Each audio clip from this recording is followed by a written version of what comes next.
Miss Giselle, I see you. Hey everyone. Hi ladies. Thank you so much for taking the time to join us this evening. Hi, yeah, hi. Thanks for the invite. Oh, yes. Welcome. So my name is Amanda Doss. I'm one of the co-owners, co-creators of MISC.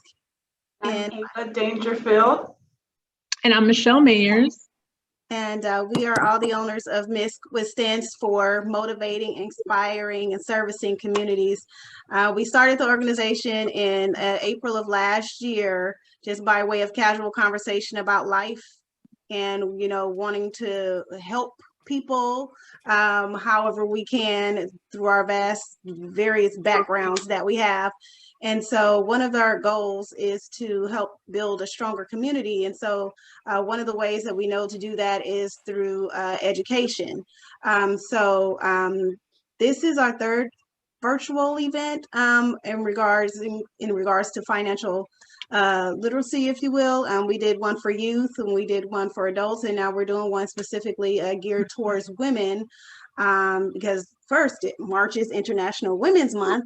Right, so we wanted to do something specifically for us, and just a couple of nuggets that drove us to this presentation for today was the information that we see out there as far as like the net worth of women, like with or without degrees.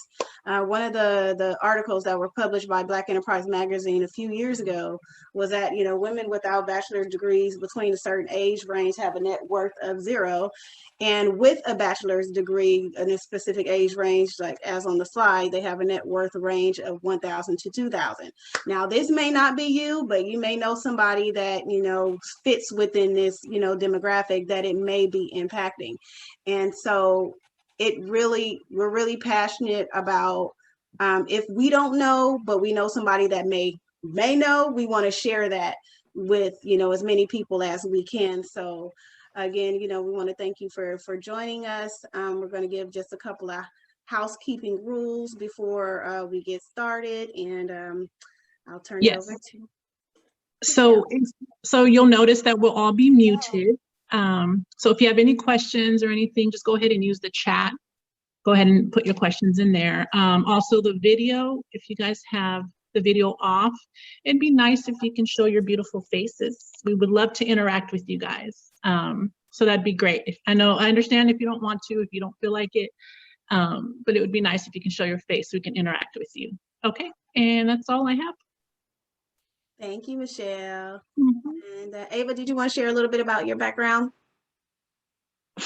So as Amanda shared earlier, we all have each very vast backgrounds. My background is in mental health and education, really supporting youth that have various challenges, as well as supporting women and children.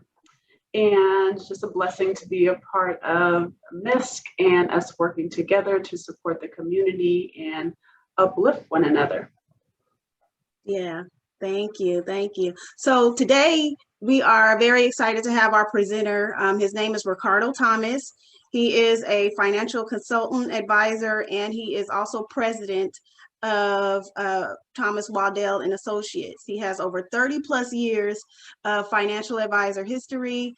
I am personally a client. I'll just put that out there. And he has definitely done so much in the community and around. He is a graduate of I can't get it out, Loyola University. He has a Bachelor of Business Administration and degree in finance. He also is a practicing financial consultant. Well, like I said, he owns his own business with Thomas Waddell and Associates. He's a member of the International Association of Registered Financial Consultants. He also sits on the board of the Urban League of Louisiana and is the current president of the Urban League Guild. He has over the years made numerous presentations on radio, television, and newspaper pertaining to a variety of different topics. And so without further ado, we are humbled. We are honored to have him give us his time today. just to share some information, some specific information for women in just, finances and investing. So Ricardo, I'll turn it over to you. All right. Well, thank you, Amanda. And thank you, ladies of MISC. And good evening, everyone. Can everyone hear me? Okay, good. Yes, good evening. All right, good evening. I'm excited to be here with all of you again to talk about obviously my favorite subject, which is financial literacy. Because as the title of tonight's program is From Surviving to Thriving.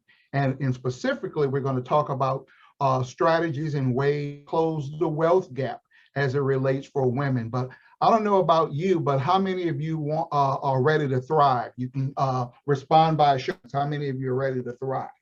Well, it starts with having proper information, proper financial information. And there's an old saying sometimes that we don't know what we don't know, okay? And so tonight, in the time that we have, we're going to try to give you some of that, impart some of the financial knowledge so that you can make some steps in the right direction. But tonight we're going to do differently. As Amanda said, this is our third virtual session, but tonight we're going to start with a little quiz, a game. We want to test your financial knowledge. So now let me lay out some of the rules here, because we do have a gift courtesy of MISC that will be given out to the winner, to the person who answers the most questions correctly. So we're going to move through this pretty quickly. So as I go through each question, and I'm going to give you the responses, whether it may be true or false, or A, B, C, D, or what have you. And then I'll say, you may enter your answer now in the chat room. If you enter your answer before I say that, you will be disqualified for that question. So we want a level playing field for everybody, okay? So I'm going to go through each question and then give you the potential answers, and then I'll say you may enter your answer now, enter it in the chat room. And then I believe the ladies of MISC said they were going to be giving away like $100,000 or something like that. Is that correct? Or did I misunderstand? I'm just kidding. Ooh, I couldn't unmute fast enough. I'm like, wait a minute now. Oh, we have someone in the waiting room. Is somebody in the waiting room? Okay, yeah. Thank you for reminding me. Okay. They both should be coming in any moment now. And so for their benefit, I'll repeat there. Let's see, the second one looks like they're having, okay, now they're in. Okay, so welcome to our folks who just tuned in. We're about to play a game. We're going to go through some questions, and I'm going to give the questions, I'm going to give the answers, and we're going to ask for you to submit your answers through the chat. If you submit your answer before I say that, your answer or response will be disqualified for that particular question.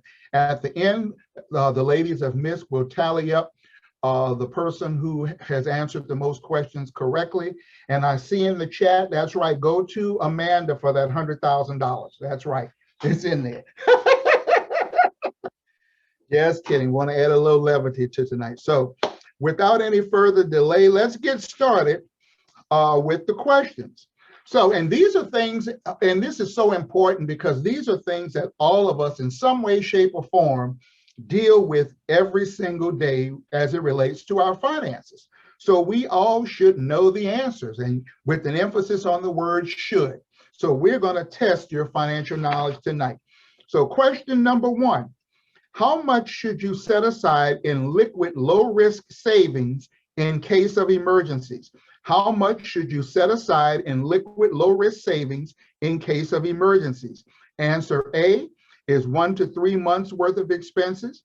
Answer B, 3 to 6 months worth of expenses. Answer C, 6 to 12 months worth of expenses. Or answer D, it depends. So I'll read it again. How much should you set aside in liquid low-risk savings in case of emergencies? A, 1 to 3 months worth of expenses. B, 3 to 6 months worth of expenses. C, 6 to 12 months worth of expenses. Or D, it depends. You can submit your answers in the chat now.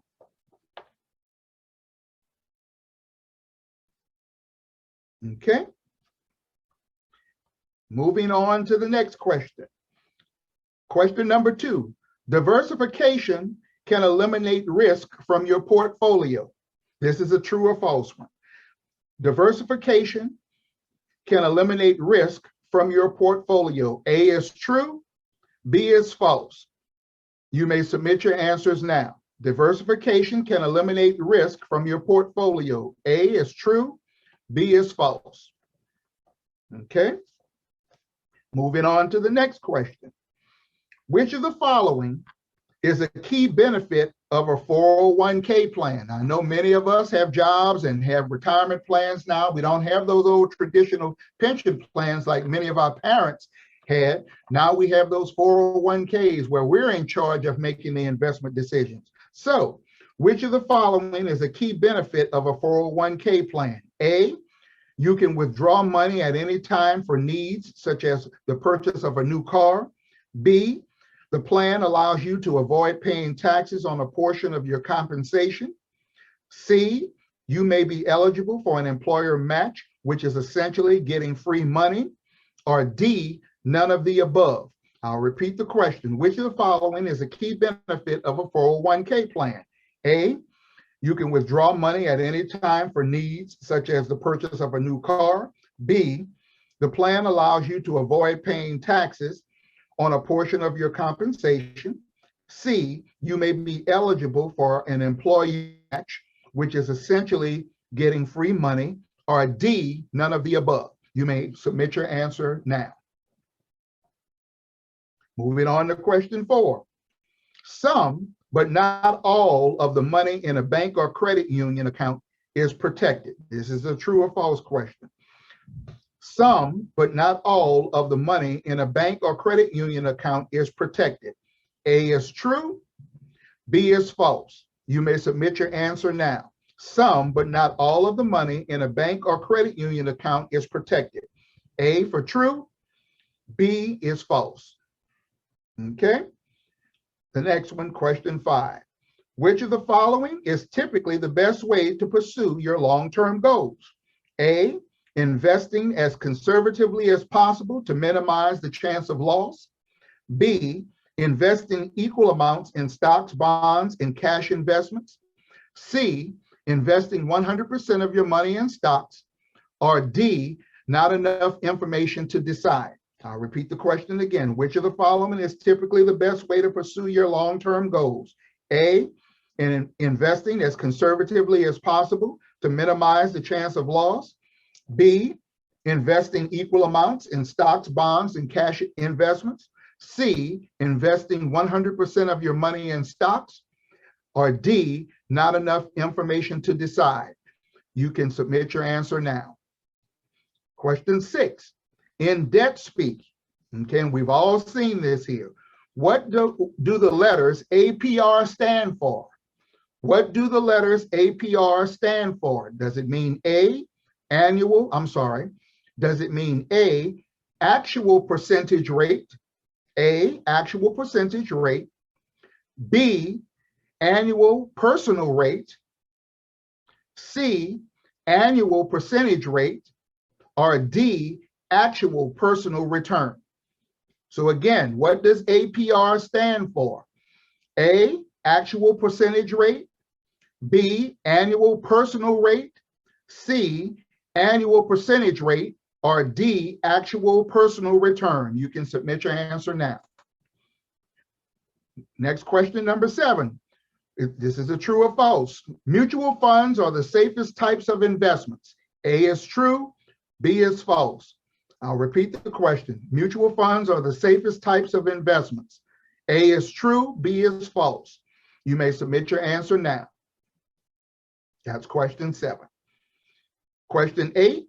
I have plenty of time to save for retirement. I don't have to concern myself with that right now. A is true, B is false. I'll repeat the question. I have plenty of time to save for retirement. I don't have to concern myself with that right now. A is true, B is false. You can submit your answer right now. That's question 8. Question 9. What is or what are the benefits of a Roth IRA? A, A Roth IRA can provide tax-free income in retirement. B, investors can take a tax deduction for their Roth IRA contributions. C, investors can make tax-free withdrawals after a 5-year holding period for any reason. Or D, all of the above. Question 9, what is or what are the benefits of a Roth IRA? A Roth IRA can provide tax-free income in retirement. B, investors can take a tax deduction for their Roth IRA contributions. C, investors can make tax-free withdrawals after a 5-year holding period for any reason. Or D, all of the above. You can submit your answer now. Okay. And the last question here, number 10, what is considered a good credit score? Let me repeat the question. What is considered a good credit score? A, 85 or above. B, 500 or above. C, B or above, like in school, B or above. Or D, 700 or above. Let me repeat question 10. What is considered a good credit score? A, 85 or above. B, 500 or above. C, B as in boy or above. Or D, 700 or above. You can submit your answers now. Now, while you're doing that, and I'm going to look on the screen here, for those of you who have your cameras on, and for those who don't, you can answer in the chat. How many of you think you got them all right? Raise your hand or respond in the chat. Anybody think they got them all right? I see Patty shaking her head. I understand. Okay.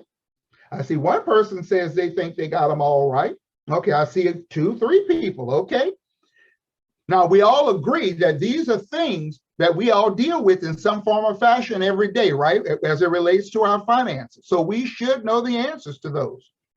So now let me go back through and give the answers. I know the MISC ladies are doing their tallying right now. And while they're doing that, I will go back and read the answers.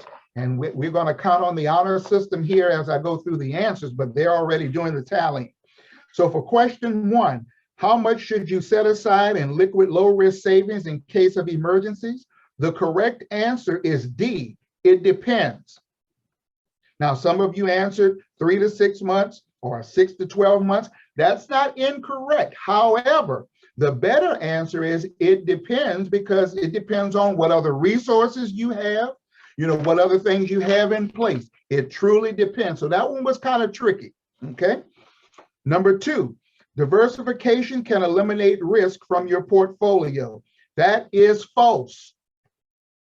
Diversification allows you to manage risk in your portfolio. Big difference, and we're going to talk a little bit about that in a moment. 3, which of the following is a key benefit of a 401k plan? The correct answer is C. C is in Charlie.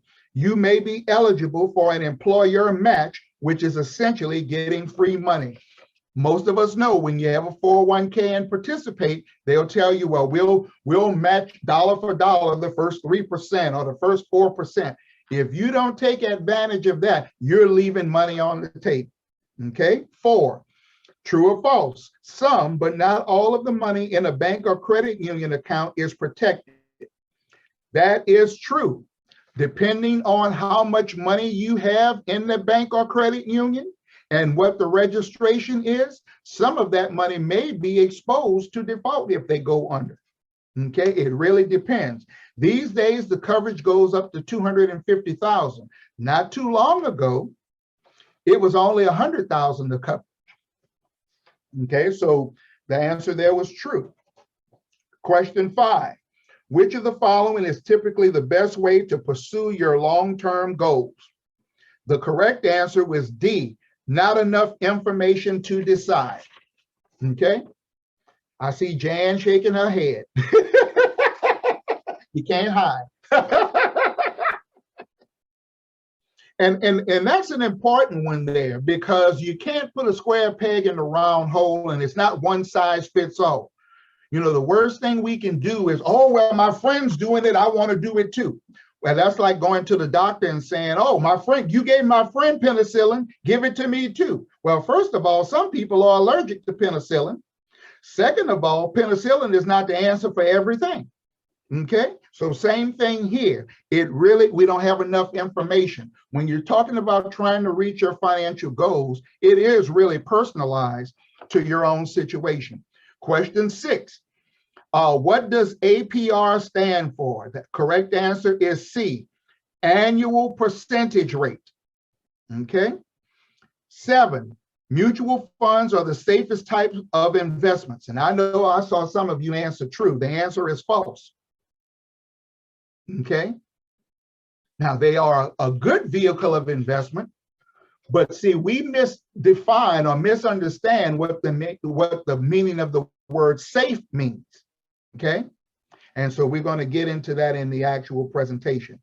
8, and this one here, I did see some heads and eyes rolling and all of that on this one. I have plenty of time to save for retirement. I don't have to concern myself with that right now. The answer is false. The most important day to start thinking about retirement on the job is the first day you get hired. Okay, from day one, because time is money. The more time you have, the less money it takes, and vice versa. Okay. Question 9. What is or what are the benefits of a Roth IRA? The correct answer, the only correct answer here was A. A Roth IRA can provide tax-free income in retirement. Okay. And the last question, 10. What is considered a good credit score? Now, before I give the answer, if anybody put A, 85 or above, class is over already. Okay. And if anybody put B, we not back in school, so that's wrong too. The correct answer is what? D as in David, 700 or above. Okay. So now we're using the honor system. I'm looking in the chat room. Now that you have the correct answers, how many of you all got them all right? And I'm looking on the cameras too. Okay. So it tells us how important it is for us to have the right information, right? And to have the right understanding with it. And so that's why I wanted us to have a little fun and start with this quiz, because as you see, none of these questions are foreign items. You know, these are things that we deal with every day. So we really need to know. Okay. So I'm going to go back to the MISC ladies right quick. I think you all are going to announce the winners at the end, correct? During the Q&A session. Is that correct? Somebody shake your head or yes, no? Okay, good. So we'll move on. All righty. So we'll keep that suspense going until the end to see who the winner is. Who's going to get that $100,000 from Amanda? I know I'm getting you in trouble. So let's start here. Look what I have on the screen, you know, because normally when, as a financial advisor, and I go out and speak, or I'm talking to individuals, and when we talk about creating wealth, and you know, that's the new buzzword now, generational wealth. And then of course, we're right here today talking about closing the wealth gap. The first thing that comes to most people's minds are, well, what's a great investment, or which one's paying the highest return, and all of that. And that sounds good, but they're way off the mark of really where wealth building starts. Okay, and I wanted to start here today because I want to cause a paradigm shift as it relates to the mindset and thinking as it relates to building wealth. So let me start with asking a question. And again, I'm looking on the camera here. How many of you believe that rich or wealthy people do not buy or need insurance? Raise your hands. You know, if I'm what's his name, Jeff Bezos, Mr. Amazon, who's worth over $100 billion, do you think he even buys or needs insurance? Okay, I see some yeses in the chat room and so forth. How anybody say no? You can respond in the chat room there. Because I've had folks say, in speaking, oh, well, if I got, millions of dollars, why waste my money on insurance? I don't need insurance and all of that. Okay. The answer is, and let's start with what I have on the screen here. We should prepare for events that can be hazardous to our what? To our wealth. We all know the saying, and I'm going to clean it up. Life happens, right? And when life happens, usually there is a price tag associated with it. So the question is, so when folks are rich or folks are wealthy, once they get there, what's their number one goal? Staying there, right? They don't want to go back down the ladder. And all it takes is one of life's mishaps to throw you off track and take away from all the hard work and the sacrifice and the discipline that you practice to get there. So why am I saying that? It's because too often when I'm talking to different groups, folks will say, oh, I don't like to take risk. That's why I'm going to stay away from the stock market, but then go around with state minimum car insurance. And I lived out there in California for a while, and I see how y'all drive on the freeway. I'm from New Orleans, so it's a little different. And trust me, you should have insurance out there. And I'm teasing, but you all get what I'm saying. Here's my point. I'm going to give you an example here, and I'll go through a lot of them here, and then we'll move quickly, given the time that we have. But think about it. If you are a homeowner and you are an auto owner and you get into a car accident, right? And somebody put in the chat, what is the state minimum requirement for auto insurance in California? Anybody put it in? Anybody know? Put that in the chat for me.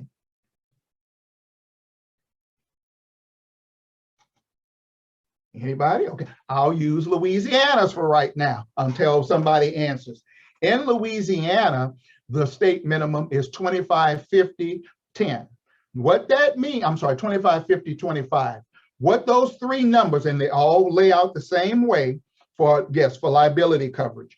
The way the numbers work is the first number tells you how much for a liability for injury, personal injury, that they will pay per person. So in the case of 25, 50, 25, that means they will pay $25,000 per individual. The second number tells you the max that they will pay for that particular accident. Okay, so let's say you are at fault. There's 3 people in the car that you hit and hurt, and let's say 3 of them incur $20,000 worth of medical bills. Okay, now remember, it's up to $25,000 per person, but per accident the max is $50,000. Okay, and we haven't even gotten to the property damage yet. So my question, and the reason why I'm walking through that one there is, so what happens to the rest of that bill? Do they say, oh, well, Ava doesn't have any more coverage, so we just gonna walk away from it? That dog doesn't hunt. If you are a homeowner, guess what they're coming after?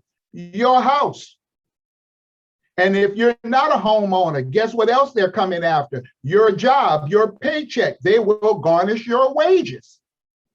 Okay, and we all know $25,000 is not even a drop in the bucket these days to go in the hospital. Can we say COVID? We're going to get back to that in a minute.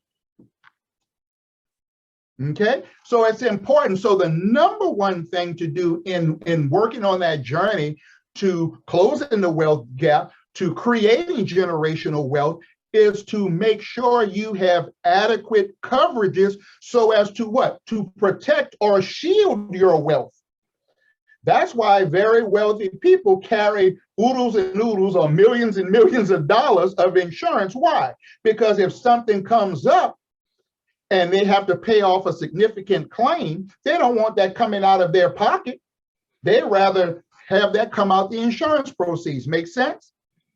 And I'll give one more quick example, because all of the areas of risk management, and that's what insurance really falls under, all of those are to protect us. Now, let's think about in the current climate that we're in with COVID, okay? And we know how unfortunate COVID has been. Unfortunately, many, many people have died all across the country. from it. But the one thing that they're not talking about enough of yet, and notice I say yet, is the hospital bills that's coming with COVID, okay? I've heard 2 examples over the last couple of months, and you can Google it. You can go online and Google it, where I've seen people with a 2-month stay in the hospital with COVID and walk out with a $1.4 million hospital bill. The most recent one I heard about 2-3 weeks ago, and I couldn't believe it, I almost fell out the chair. The bill was over $4 million for 3 months.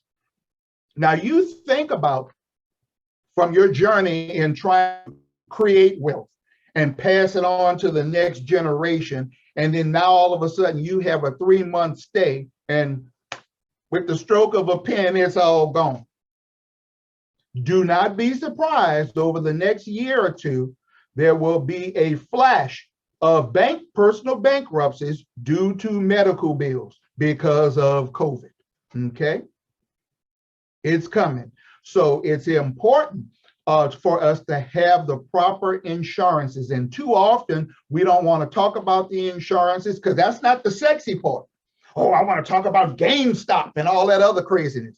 But the reality is, the most important part is just like building a house. No matter how pretty that house is, what's the most important part of that house? That foundation, right? That foundation. And when you're talking about building your net worth, and that question that, or statement, I should say, that Amanda posed at the beginning when they were talking about net worth, and you might want to write this one down. Here is the formula for net worth. You take all of your assets, okay? Assets like your retirement account, your house, your bank accounts, your investments, your furnishings, all of those things. Life insurance does not count because you're still breathing. So that does not count, okay? Because I've seen people put, oh, I have a $500,000 policy. So no, that's for somebody else. That's not for you, okay? So you add up all of your assets, and then you subtract all of your debts. And then your answer, and hopefully it is a positive one, is your net worth, okay? Now, I know for some of you, and this is perfectly normal, you may have student loans to deal with, because and it can be significant. Well, keep in mind that your education is an asset, okay? You made an investment in yourself, and it's going to pay dividends as it allows you to get a better job, better income, and so forth. So if student loans are a big part of the debt side of your equation right now, we understand that, okay? But remember, net worth equals all of your assets minus your liabilities, mortgage, car loan, MasterCard, Visa, all of that good stuff.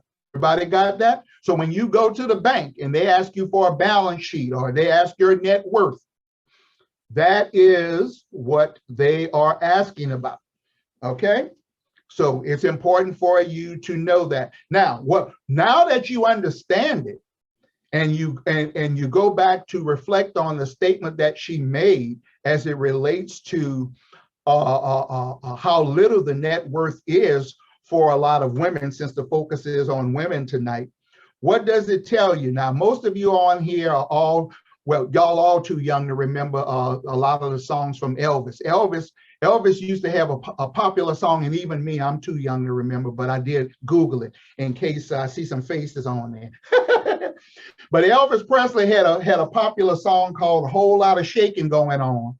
Well, when you find out and see those statistics that Amanda shared at the beginning, there's a whole lot of faking going on, okay? A whole lot of folks out here faking, all right? I always tell folks here, laughingly, but so true. If you want to get a real picture of what people have, go on a Sunday morning and just sit in the parking lot of any church and watch all the nice cars that pull up. That's only the first part of your job.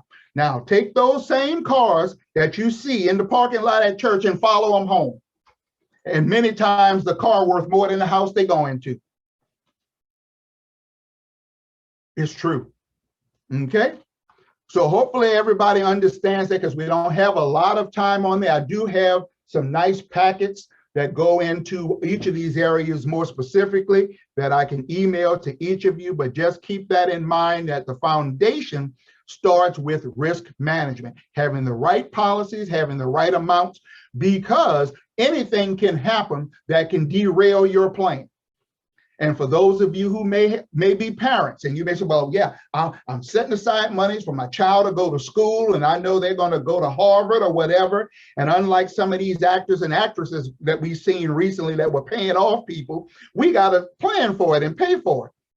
And that plan is only good for as long as you breathing and able to put monies aside. Okay? So there are things that you can do on the risk management side that says whether I'm here or not, that those dreams can still be fulfilled. All right.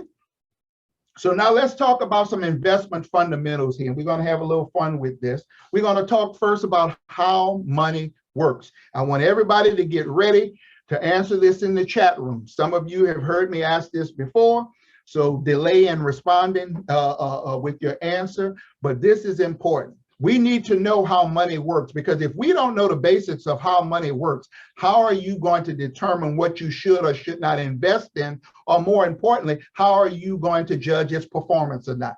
So here's my question. Pick any bank, pick any credit union you want. They all work the same because math is math. Let's say you found a bank that's going to pay you 3% interest on your money, compounded daily, all that good stuff. You've seen the commercials. Here's my question for you.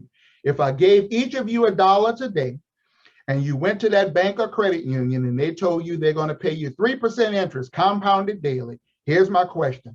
How long do you think it takes, and you can put your answer in the chat room, how long do you think it takes for $1 to grow to just a measly $2 if you're getting 3% on your money? I'll wait for you to put your answers in.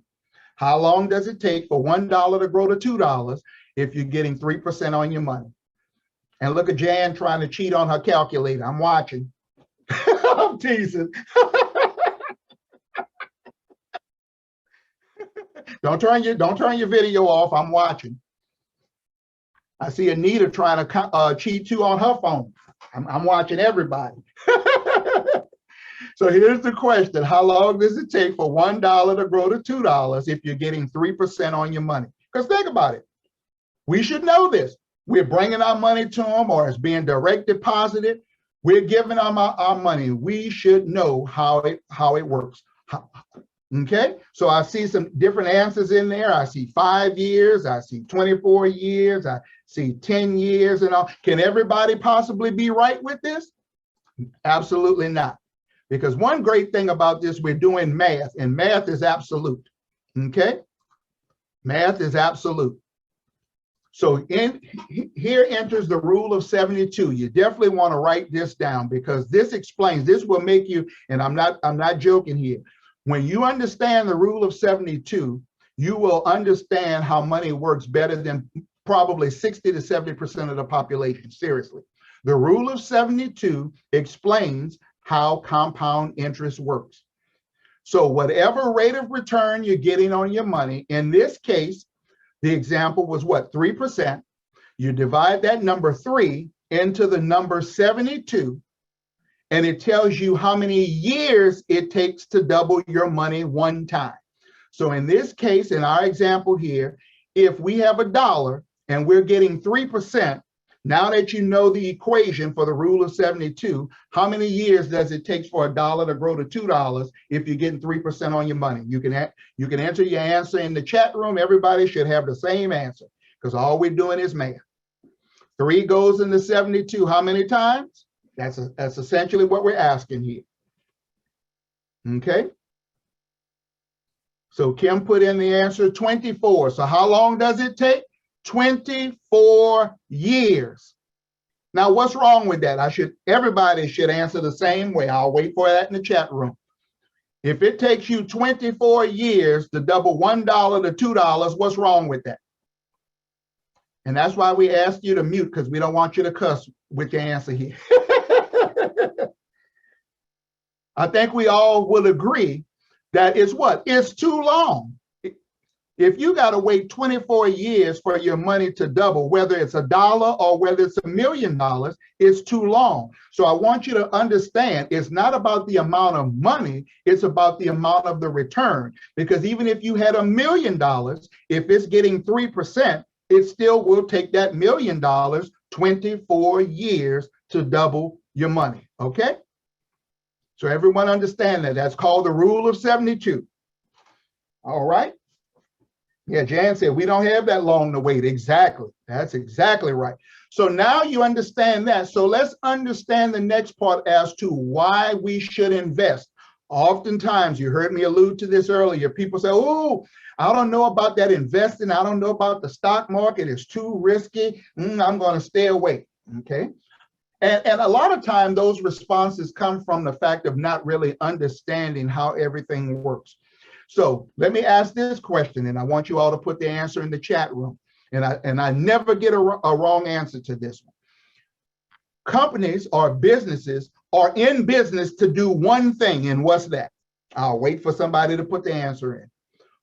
Why are companies in business? To do what?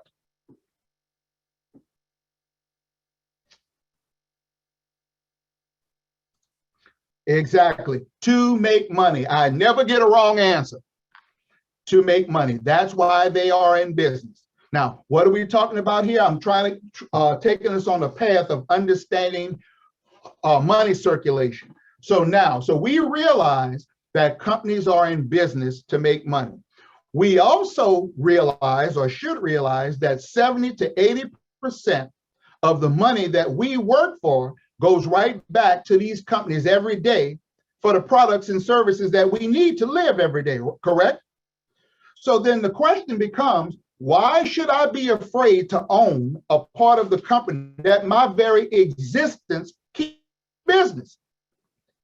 If every week I'm going to Walmart, why should I be afraid to own a part of Walmart? If every week I'm going to Chevron Gas or Exxon Gas, why should I be afraid to own a part of them? If every month I'm paying PG&E, why should I be afraid to own a part of them? Because history has already shown us the cost of living as the years go by continues to do what? Go up, right? So let's understand the money circulation. So we all agree that companies are in business to make money. So that means that companies are at the top of the totem pole. So without companies, we don't have jobs. If I don't have a job, I don't have a paycheck. If I don't have a paycheck, what do I need the bank for? And by the way, the money that I even put in the bank, most of it usually ends up going where? Right back to these companies for the products and services that we need to live every day. Would everyone agree with that? So now you understand the money circulation process, the totem pole from companies to jobs, to paychecks, to banks, and right back to the companies again. So when you understand that, why should we be afraid of something that we keep in business? Why do you think?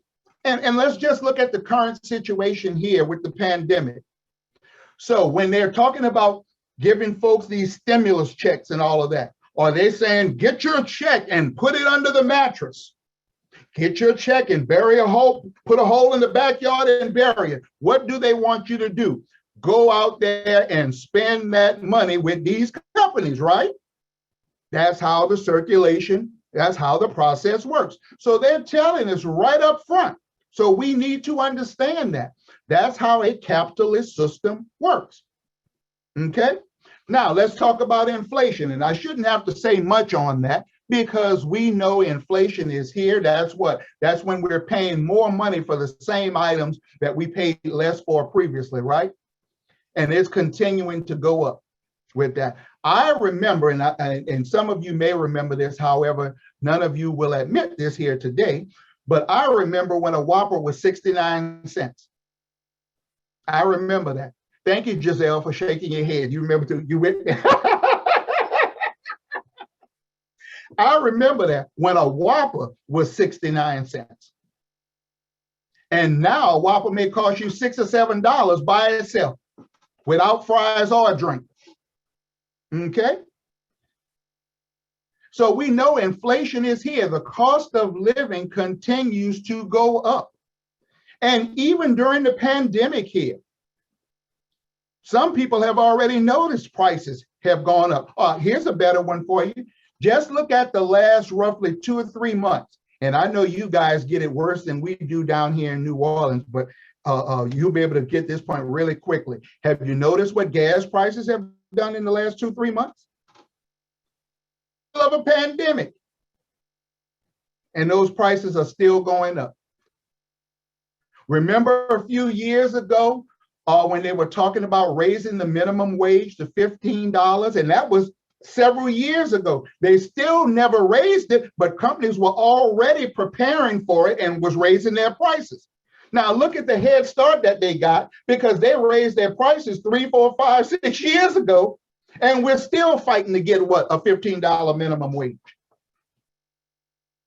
I see Anita put that in. Thank you. That's what you all are paying $4 a gallon now? That's why I'm staying down here in New Orleans and doing Zoom. But yeah, it's serious. It's serious, y'all. So now think about what these prices will be of these different items 5, 10, 15 years from now when we're thinking about retiring. Okay? So it's important for us to understand the investment fundamentals. And again, I have a lot more information on that for you in the packets at the end. Let me move on here. Perfect segue. Know your retirement price tag. The day has long come and gone where you could say, oh, when I get 65, I'm going to retire. Or, oh, I'll put in my 30 years, I'm going to retire. No, you're not. Not if you're broke. No, you're not if you don't have enough money. You need to know your retirement price tag. And that shouldn't be hard, because what we live in a world where most of what we do every day involves what? A price tag. When you're going to buy a car, oh yeah, it's pretty, it's nice, but let me look at that sticker price. When you're going in the shopping center, oh, I like that outfit. What's the price tag? Well, you need to know your retirement price tag. Do you realize that life expectancy pre-COVID was to age 89? All right. So now, let's just use the standard number. So let's say you retired at age 65. And let's say you live through life expectancy to 89. And by the way, here's another little nugget of information. The fastest growing segment of society in America right now is the centenarians. Anybody know what that is? That's a fancy way of saying people who are 100 years old or older. They're the fastest growing group in the country right now. Okay, so now that's great. But here's the flip side of that. Do I really want to be here at 100 if I'm broke? Seriously. Do I really want to be here at 100 years old if I'm broke? And by the way, doctors and scientists have said that the person who will live to be 144 has now been born in the United States. Yes. And as a result of that, insurance companies have now gone back and adjusted their tables, because, you know, with a lot of policies, the coverage only goes up to age 100. Now they've moved them up to 120. Okay. They've moved them up to 120 because people are living longer. But again, the world is not a fun place to be at any age when you're broke, much less at an advanced age when you may need additional care, you know, and all of those things like that. That's why it's important to know your retirement price tag. And just to do some quick math. So if I'm 65 and I know that I may live in retirement, again, just to make the math simple, 20 years, and let's say I calculate that for the lifestyle I want, because it's a personal thing for each person, for the lifestyle I want, let's say I need $80,000 a year. Okay. Now we're not going to even factor in inflation right now. So, you know, just to keep the math simple. So if I need $80,000 a year for the lifestyle that I want, and I'm going to live 20 years in retirement, well, that math tells me 80,000 times 20 means what? I need at least $1.6 million, not counting inflation. Okay. So then when I look at that number, and then I look at my 401k, or I look at my IRA, or what have you, then I can now take a realistic look at whether or not I can retire and stay retired. The biggest phenomenon I've seen in the last 7 years is folks who retire off of a job and within 2 years have to go back in the workforce and end up starting at the bottom of the totem pole, as opposed to staying where they were, where they had seniority and all of those things, because they did not run the numbers. So it sounds good. Oh, I'm retiring tomorrow. That's the mind game that we play. And then we go back next week or next year. I don't call that retirement. I call that a job transfer. So we don't have enough time tonight to get into all of that. But again, that's in the package for you, and we'll have some time for questions at the end. You can't take it with you. Oh, I could do a whole night on this here, the importance of estate planning. Okay?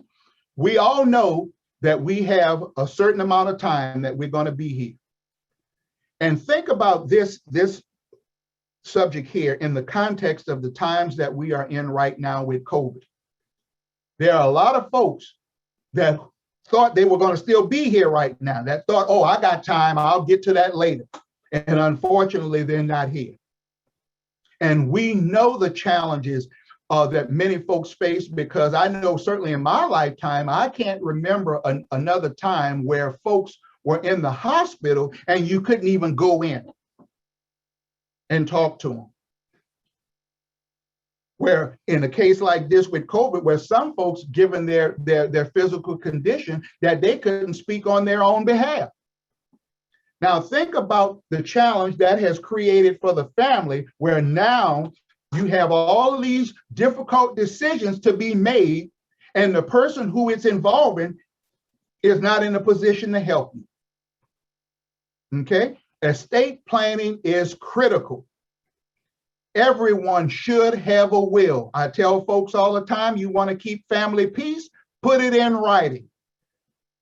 I can't tell you how many times I've heard folks say, oh, well, mama told me 10 seconds before she passed, I should have the diamond ring. Lies.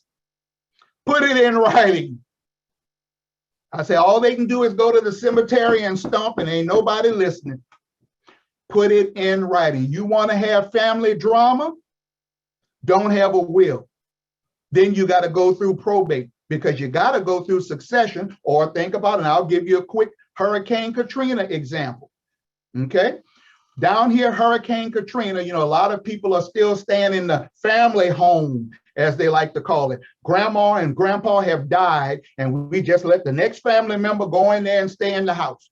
They haven't done a succession, haven't updated the ownership on the property. Here comes Hurricane Katrina, wipes out the house. Now, of course, they're still paying the homeowner's insurance and all of that, but that's still in grandma and grandpa's name. All right. So here comes State Farm, Allstate, doesn't matter. They come out, the adjuster comes out, oh, yep, you have a legitimate claim. This house is totaled. And for whatever the amount of coverage, we're going to pretend here, $200,000. Here's the check payable to grandma and grandpa. This is, well, wait a minute, they're dead. Well, that's who's getting this check, because it has to come in the name of the person who owns this property. So what ends up happening? Nothing, because the house can't be repaired because they never did the succession. I'm literally dealing with a case with a family right now that we got to go back 35 years because they've had multiple generations that have passed and no one did the succession, and they have family property here. And by the way, a situation that only involved 4 siblings at the time, way back, but because they've waited so long, now we have 27 people at the table. Now, I'm gonna look around the room again. How hard is it for 2 or 3 of us to agree, much less 27? Okay, that's real, y'all. So it's important to sit down, write your letter of instructions, write those advance directives as to what you want done or not done as it relates to health. You may not want to be resuscitated. You may not want to be on a ventilator, and so forth. That's your decision. The easiest thing to do is to take that burden off of your family and you make that decision for yourself. Put it in writing. And make sure you're dealing with a qualified estate planning attorney. And I'm going to talk more about that in a second. But remember, have a will. Make sure you have your advance directives, okay? Sometimes, depending on the size of your estate, you may need a trust, especially if there perhaps may be special needs kids. You're definitely going to need a trust, you know, and things like that. And again, I'm speaking in generalities on purpose because I know nobody's situation. So I don't want to go, oh, well, he said, no. I'm speaking in generalities because it's not a one size fits all. So take the time, do your homework, get with the qualified professional, because I'm sorry, going on TV at 2 o'clock in the morning, you too can write a will for $19.99. That stuff doesn't work. I see Pamela shaking her head. You know what I'm talking about. We've seen it. The laws differ from state to state. Suppose you may be a resident of California, but suppose you have some property in another state. You need to know what those rules are, what the laws are in that state as it relates to successions and all of that kind of stuff. So remember, you can't take it with you. And if we truly are sincere about creating generational wealth, these are the steps that have to be done. When you look at the Rockefellers, the Kennedys, the Hunts, and so forth, that's generations. And we, like I said, we could do a whole night on that, of talking about estate planning. The wealth that they are benefiting from now is those seeds were planted generations ago. Okay. At the same time, I'll leave you with this nugget. We all know that the Aretha Franklin story came out on Sunday on National Geographic. Okay. And as you get through the whole, all the different nights of the event, you will see she has a special needs son. Now, we all know, because it was all public knowledge, Aretha Franklin made millions of dollars and died with no will. And also died still owing over $6 million to the IRS. Now, she has a special needs son, no will, owes all this money to the IRS. So who's taking care of that young man? And who's paying for it? All of that. You would think in her position and the amount of money over the span of her career that she'd have put her ducks in a row. But she didn't. And not to pick on Aretha, but she didn't have a will. Prince didn't have a will. We can go down the line. A lot of them. And we assume just because they make millions of dollars that they got their ducks in a row. Trust me, I could do a workshop just on those kind of situations and you would fall out of your chairs. So it's important to understand the importance of estate planning, which leads me to the last point. We must make sure we are dealing with qualified professionals. You know, in this age of technology and YouTube and Zoom, everyone, all you need is a camera and a light and some music, and you can look like an expert online. Everybody claims to be an expert. You gotta do your due diligence. You gotta do your homework. Check their record. Find out if they do this on a full-time basis or not. That's usually a clue right there. Well, on Monday, if you call me, I'm your barber. Tuesday, I'm cutting your grass. Wednesday, you'll see me at Walmart, you know, the jack of all trades, master of none. It requires expertise. Would you deal with a doctor that operates like that? Absolutely not. So make sure you're dealing with qualified professionals. Here's a tricky one that I always use with folks, especially in the area of estate planning. You know, you go to an attorney, you say, oh, well, can you write a will? Well, yeah, if they've passed the bar and they're licensed in your state, yes, they can write a will. That's not the question you should be asking. The better question should be, how much of your practice is devoted to estate planning? And if they say, well, I'm usually chasing ambulances with personal injury cases, run out the door, because that's not what you need for estate planning. Nothing wrong with being a personal injury attorney. Nothing wrong with that at all. And there's all so many different specialty areas. Nothing wrong with that. But when it comes to dealing with estate planning, there are so many different nuances and things like that. You really want someone who's knowledgeable on it. Okay? Because I can tell you, I've had some clients come in here and bring in wills to me, and they coming in with confidence. Yeah, I got my will done. I got it for $100. That's usually a clue right there too. And it's straight.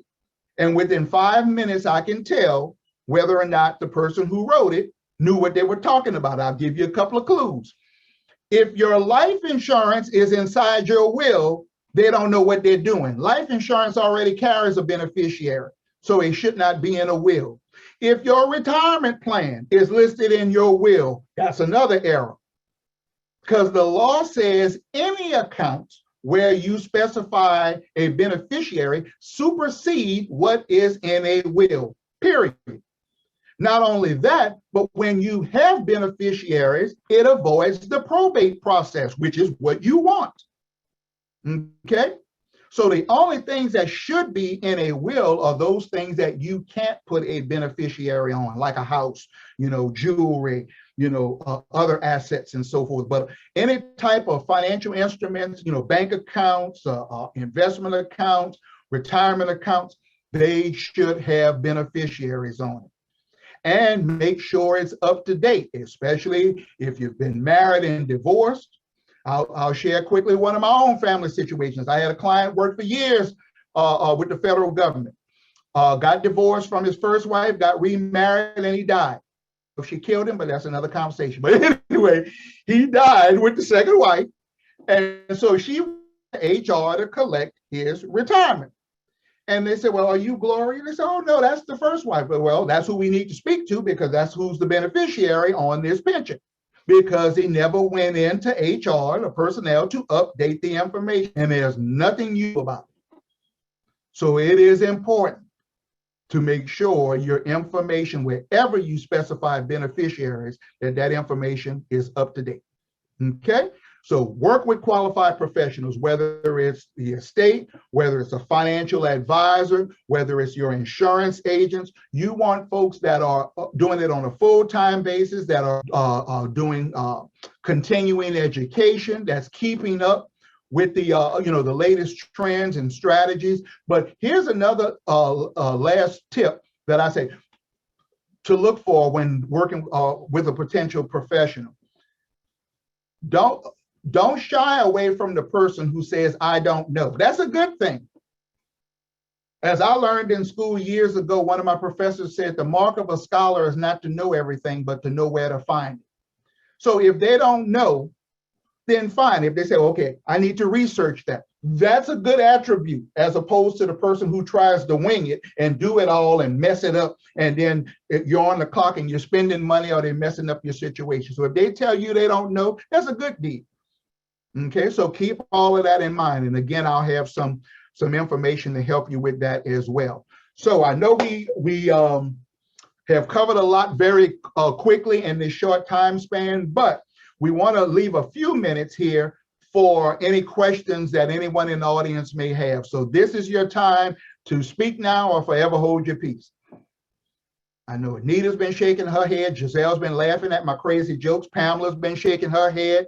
Monique's there, been paying attention closely there. So this is your chance to ask whatever questions you have. I know we've covered a lot of stuff in a short period of time, but whatever questions you have, I'll be more than happy to try to respond to them. Any questions?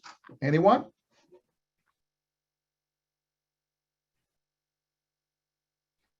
Let's see, let me look down the chat room here. Jan, any questions from you? Yes, I was trying to unmute. Okay. I did want to ask, and thank you for your time. This has been very helpful.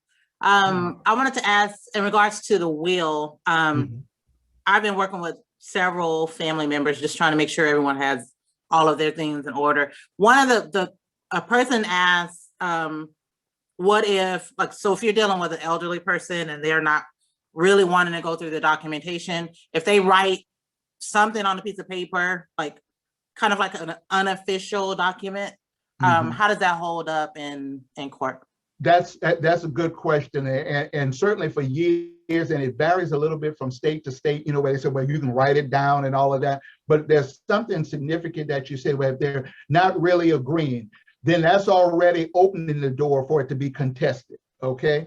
And here's the thing, it's not a perfect process because not everybody's going to cooperate, with it. And so you got to kind of, to the best you can, work around them. But at the same time, also know where you have to draw the line and say, we got to take that L. You know what I'm saying? Yeah. This situation is coming, that we got to deal with it. I see that all the time, unfortunately. Powers of attorney, since you said that came to mind. Mm-hmm. A power of attorney is only good for as long as the person is breathing.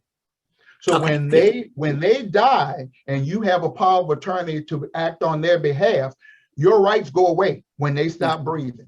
Okay? Now, at the same token, when you get that power of attorney for them or on their behalf, they have to be of sound mind and judgment. Okay? So when you go into the attorney or the notary public, they're going to ask them questions to determine their mental capacity. So if a person is advanced in age and may be senile or, on the fringe of dementia, that could be a problem, which means what? We've waited too late to get it. So that's why it's so important. I do applaud you starting to have those conversations with the family, because it's never easy, and then sometimes you find out different stuff about family members when you start that discussion. So, oh, okay, I didn't know it was like that. All the more reason why you should plan early, because if they're showing themselves now, imagine what happens when that person that you're trying to prepare for closes their eyes. I've had Amanda and the ladies can tell you, I got stories for days. I had one situation here where the siblings, when their mom died, she was 96 years old. The son came back in the scene. He had disappeared. He wanted to all of a sudden take over the house. They had to call the police because he was there with a crowbar trying to take the door off the hinges so he can get in. And that's one of the milder stories, okay? So I applaud what you're doing and trying to start that dialogue, because even if you can't get it all done, you at least now know who and what you're dealing with. Okay. So and then just a part B to that real quick, and I don't want to take up anybody else's time. Okay. But what about a video, like a video recording? Now, since we're in the age of technology, what if, because again, when you're dealing with older people, sometimes they just don't want to go to the attorney's office. They don't want to sign this. They don't want to sign that. But if there were a video, like, does that hold up?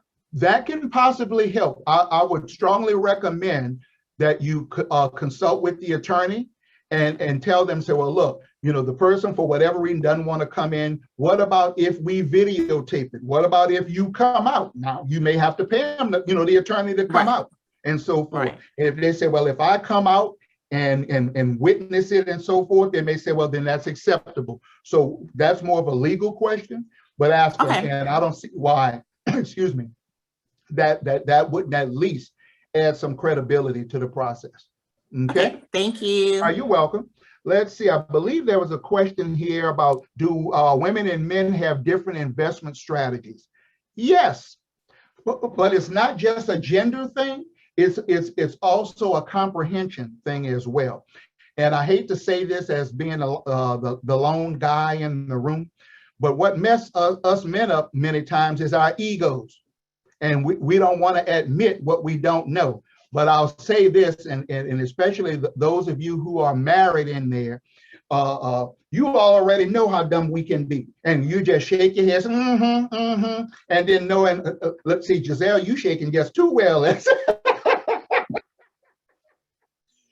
And you all already know. But yeah, so depending on your risk tolerance, depending on your time horizon, all of those things are factors that go into making up the difference in your investment strategy, but also your willingness to get help and so forth. A lot of folks say, oh, I can do it myself. Okay, good luck with that, and so forth. And that's where I applaud you ladies, not only for just participating today, but just taking, a different approach to this whole thing. Why waste time and money spinning your wheels when you can go out and get help and get that much further down the road even faster? You know what I'm saying? So yes, sometimes that is a factor in it, but I think it's more of an individual thing with egos and all of that good stuff. But I will say where it does differ for women is because your life expectancy is longer. So because you may be around here longer, you definitely want to plan, to have some money for a longer period of time. So so that's how I'll answer that one. Let's see here. I have a question. Yes. Is a living trust just as good as or better than a will? Two different things used for two different reasons. And I can answer that one good because I just did a speaking engagement with another group about a month ago about that.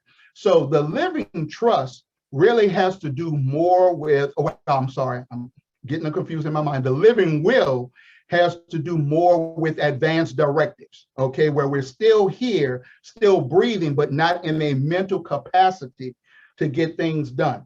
The living trust or a trust period has to do with shifting ownership of assets, okay? And that's where you hear sometimes a revocable trust or irrevocable trust. It's very important up front to understand what your goal and objectives are in determining whether or not those tools are most applicable and the cost for upkeep with those things. Because when you have a trust and so forth, and depending on when the assets are placed in it and so forth, you have to do a separate trust tax return. It has to have its own tax ID, just like a human being. So there's a lot of different people, and literally there's over 20 plus different types of trust. So I'll answer that question, like I said earlier, with others. It depends.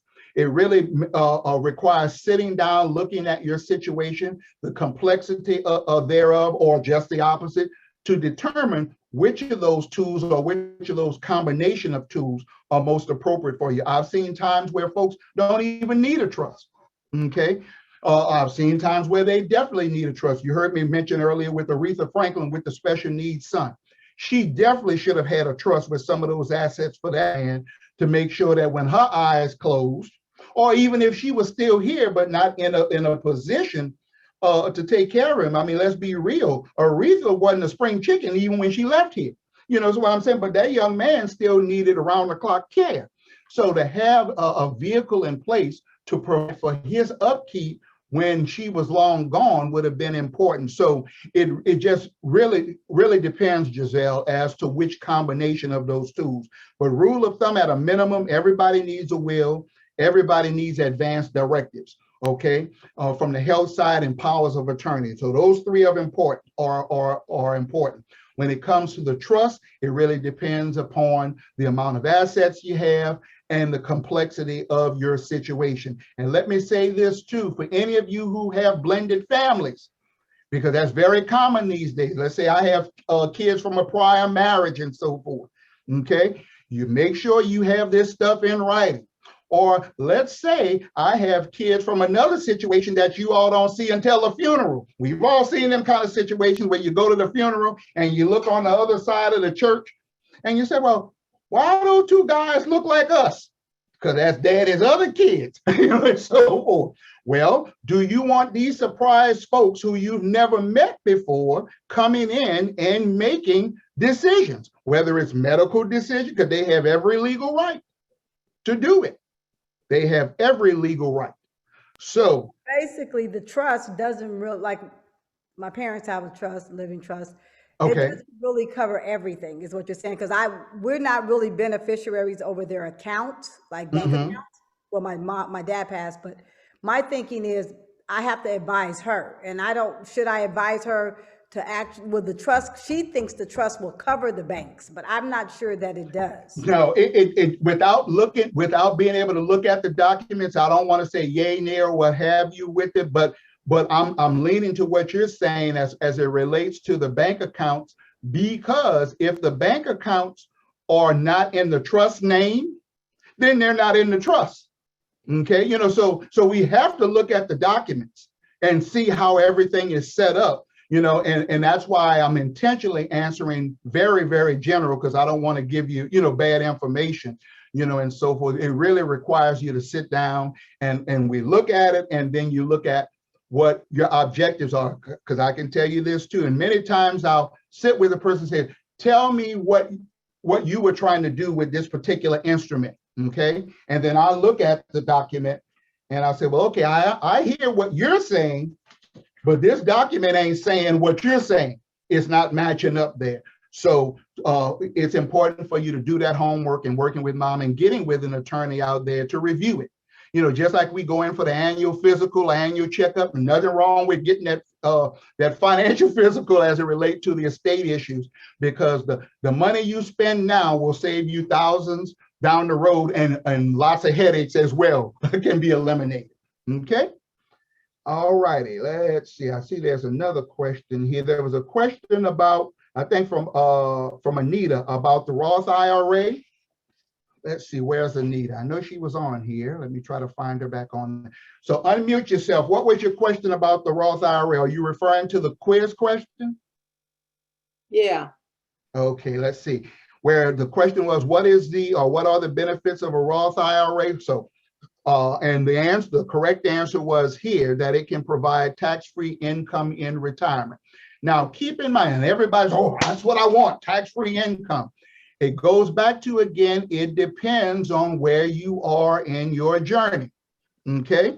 So now, if I'm already close to retirement, all right, and a Roth IRA may not be most appropriate if I'm starting now. With that, if I'm within, I would say 8 years or less to retirement, a Roth IRA starting from scratch is not going to do you a lot of good if you're starting from scratch, okay? Because there's not enough time for that money to grow significantly to pay you all, you know, a nice tax-free income. Now, granted, whatever you have in there, you'll be able to withdraw tax-free. But okay, if you're getting $50 a month tax-free, how much is that really going to help you? You know what I'm saying? So for those of us who are on the younger side, you want to start a Roth IRA early, because that means you got all those years of compounding. Remember, we talked about the rule of 72, and have that money to grow all of those years tax-free. Now, here's where people get into the struggle. All right.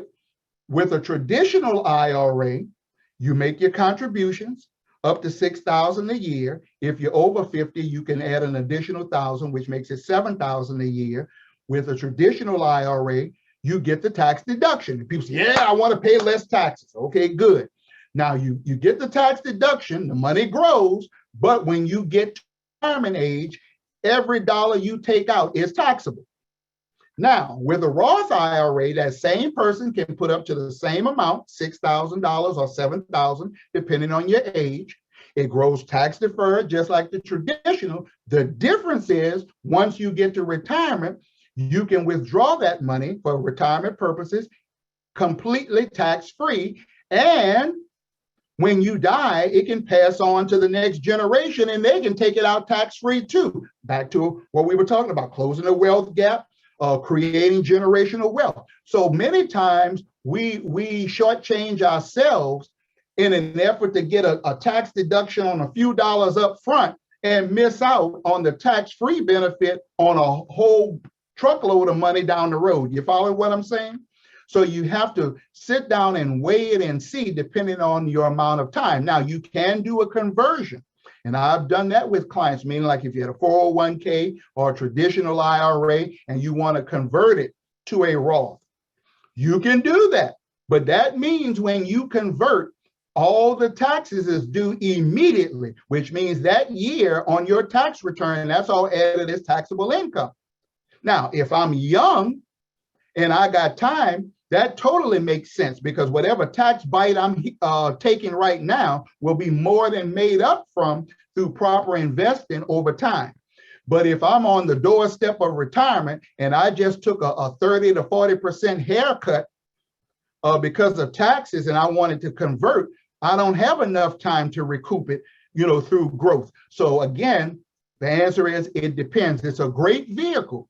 It just depends on where you are in your journey and where the source of funds are coming from. Okay, so I hope that helped, Anita, there. And I think we have time for one more question, if there is one more. Okay. If there are none, I want to thank you all for your time and attention. I hope it was helpful to you. For those of you who are interested, I have a packet that links to all of the subject, all of the topics that we covered tonight. You can either put your email in the chat room, or right there, you can visit me on my website at thomaswaddell.net. We have a lot of resources there, a lot of videos and all of that good stuff there. But the second link, the www.twaconnect.com, there is an option for you to send me a message and just say, send me the free packet. There's no cost, there's no obligation. We're not trying to hound you or anything like that. We're trying to share information. Okay, so take advantage of all the resources that we have online. If you want that packet that links to what we've been talking about tonight, go to www.twaconnect.com, and I'll be more than happy to share that with you. So again, thank you for your time and attention. This is always fun. Thank you to the ladies of MISC for putting this together, because knowledge is power. And if we can get together, and I'm gonna show my age a little bit, if we can get together and have those old Scandal parties, and y'all remember the show Scandal, and now in all these other shows, well, we can get, and see Jan laughing again, and Giselle, then we can get together to talk about financial knowledge, right? And make progress for ourselves and our community. So again, I appreciate all of you, and Amanda, I'll turn it back over to you. Yes. Thank you so much for all of the valuable information. Thank you, ladies, for joining, for taking the time out. I know it could be a lot at the end of a work day and everything else that we got going on, kids, school, work, trying to do dinner, dogs, whatever. So thank you so much for taking the time to join, and I hope you got something out of it and are able to apply it to your lives in any way. And like he said, please feel free to reach out to him, request that free information, ask questions. And oh yeah, we want to announce the winners. Yes. Ava. All right. Let me unmute myself. Okay. So for participating in the game, we have our winners, and winner number 1 is Christina. Woo! And winner number 2 is Sharifa. Amanda, you want to tell them what they won? Oh, you have won an exclusive design by M.I.S.C brand for the Stacey Abrams We Got This t-shirt. We got this, Stacey Abrams 2021. If you don't know who she is, look her up. She is phenomenal and was responsible for the Black woman vote, okay, for this previous election. Go, Stacey. So we, please give us your email so that we can reach out to you for your size and color. Thank you. And for participating, we thank you all for participating, for being here, for staying to the end. Such amazing information that we want to continue to share and spread throughout the community, uplifting one another. And so for participating, the most participation goes out to Jan and Kim. Woo! Thank you all, but we're just going to pick the 2. And Amanda, what did they win? You have won an exclusive design of the Stacey Abrams We Got This mug, where you can sip your coffee, drink your tea, or maybe put a little something else in there, if you know what I mean. Please supply us with your email so that we can reach out to you for color. Yeah. Thank you. You're welcome. Oh, yes. Woo-woo. So thank you, ladies, again. We are excited, and we will definitely be doing more virtual content, but our main goal is to really get in a physical home and space within the Antioch-Pittsburgh area. So we built and created the shop in order for, to help get us there as well. So if you would be so kind, you could peruse our website at any time at shopmiscinc.com. We thank you. Have a good evening. Morning. Thank you, Amanda, Michelle. You're welcome. Thank you. Thank you for joining, Giselle. Thank you, Jen. Thank you. This was awesome. Share with your Thank you, friends, Miss like our Thomas. page. You were great. can find us on Facebook and Instagram also. So share, like our page, share with your friends. I love your product. I do want to just say I have purchased from the site. I guess disclosure, Michelle is my sister-in-law. So, Hey. but I'm very proud. I'm very proud of the entire MISC. You guys are doing an amazing job, and I try to spread the word to get your products out there because they're really cute and informative, and just I love it. Thank you.